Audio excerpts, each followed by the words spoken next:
My name's Gabriella Moses, and I was the writer and director and co-producer of Sticky Fingers. My name is Davide Sorasio, and I was a cinematographer and co-producer of Sticky Fingers. So the film that we made is called Sticky Fingers. It's about a young girl named Cassie who's kind of always plays it safe, and her best friend Lucy, who's this edgier, more rebellious character, and she kind of convinces Cassie that she should break out of her shell and dye her hair one day. And with this dyeing of her hair, she kind of embraces her sexuality and some feelings that she's had pent up inside.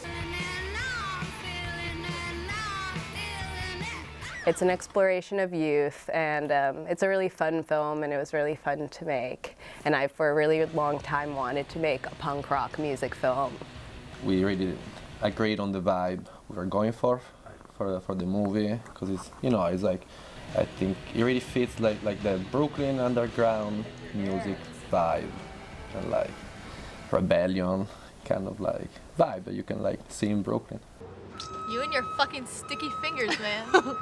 The Art of Bklyn Film Festival so far has been such a great experience. It's about community, and it's about getting these stories about Brooklyn out there. And yeah, I'm really thankful for the opportunity of screening our movie at the Art of Brooklyn Film Festival, because Brooklyn is like a second home for me, because when I moved from Italy, that's where I started my new life here.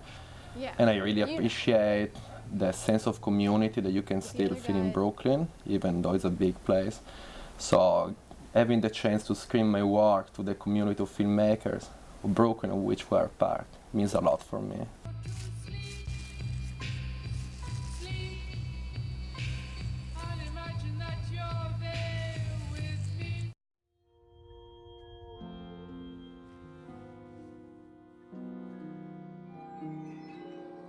My name is Bacha Vigas, and I'm the director of the film Behind the Wall.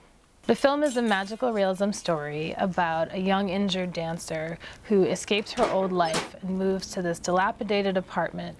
And at night she hears these really strange sounds through the wall, and she follows the source of the sound until she finds like a little crack in the wall and peers through, and she sees all kinds of crazy stuff on the other side.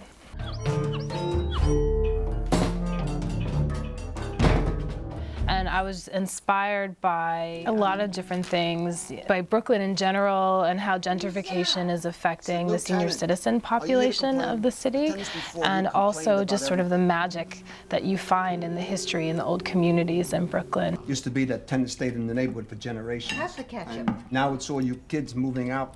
I spent my whole adult life in Brooklyn, and I just adore it. And even as it's changing and gentrifying, I still adore it, but also want to sort of capture it and document it before it changes forever.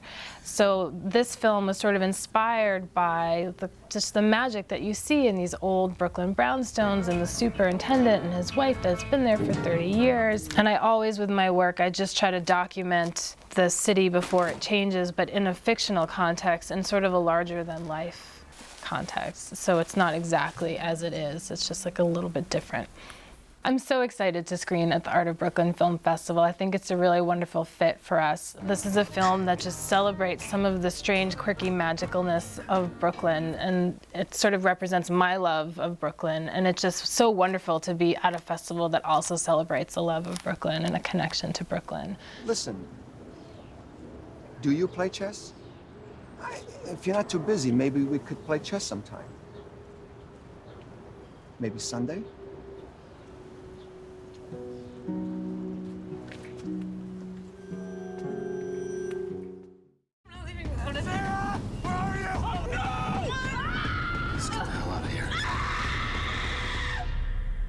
My name is Joe Bandelli, and the film that I directed is Seclusion. So Seclusion is about a group of people, friends, that travel to an isolated cabin in the woods for a small wedding ceremony. One by one, they start getting picked off, and then they're left to wonder, is there a killer out there, or is the killer amongst them?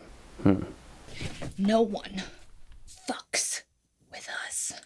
We shot for about 22 days, and we had everyone on location. 21 of the 22 days were in Lehigh in Pennsylvania, and one was in Manhattan, in Union Square. We did a lot of night shooting in the woods, so that was a little bit on the dangerous side. But I think, for the most part, broken bones heal, so Hopefully the movie is worth it. I don't know. I'd say probably 8 to 10 people were injured on set, including myself twice. That was fun. I almost killed myself. I think on the second day of shooting, I slammed my head into the wall and everyone thought I broke my neck. And my cinematographer, he didn't drop the camera, but he let go of the camera for the AC and said, movie's over. Clearly I survived. Right, bro? All of the, if you want to say, the artistic form of creating the brilliance that Seclusion is came from Bklyn. I've lived in Greenpoint, Brooklyn for about 5 years. The other co-producer / co-writer with myself, Matthew Wise, is also from Brooklyn. I'm extremely excited for the world premiere at the Art of Brooklyn Film Festival. Matt and I both premiered our web series Bumbloods the first year at the Art of Brooklyn Film Festival. So I feel like this is kind of like a festival that we've grown with as the festival has grown. So I'm very excited about that. I'm really, really excited to see what the turnout is for it. Hopefully people don't think it sucks. I mean, that's the fear. But I will definitely be watching people while they're watching the film. That's my thing. It's weird, but that's what I do. I watch people. I'm gonna watch. Daybreak, another new day. The mist on the meadow. My name is Josh Steinbauer. The film is Captain Flapjack, The Curse of the Sticky Anchor. I was the director and the writer, and I acted in it. It's not because I'm a narcissist, I'm just really cheap. So I was the cheapest guy that I knew who would act in my movies. The movie was made on favors. It was made on probably beer and $400. Well, ahoy there. Better late than never, I suppose. It's about a lonely pirate with a pancake delivery service, and it's sort of a saga. The good captain goes to many places and interacts with many people in his sort of quest to ameliorate that loneliness. The interesting thing about it is it's sort of an eerie world that is not in the present day. So it's not like a period piece, but it basically feels like the entire movie takes place in a ship's basement. Walk out of your house then, believing in this. Nothing else matters. I'm especially grateful to the Art of Brooklyn Film Festival because it's like almost a 20-minute film, right? And when you show up with a 20-minute film with a pretty narrow cast, you know, maybe only 7 or 8 characters, it's hard to compete. So it's nice that they took a chance on this weird long movie. The days that we fight, and the days that we made love, and the day we met. My name is Michael Irish. I'm the writer-director of Life of Significant Soil. I really don't understand the scope of your question.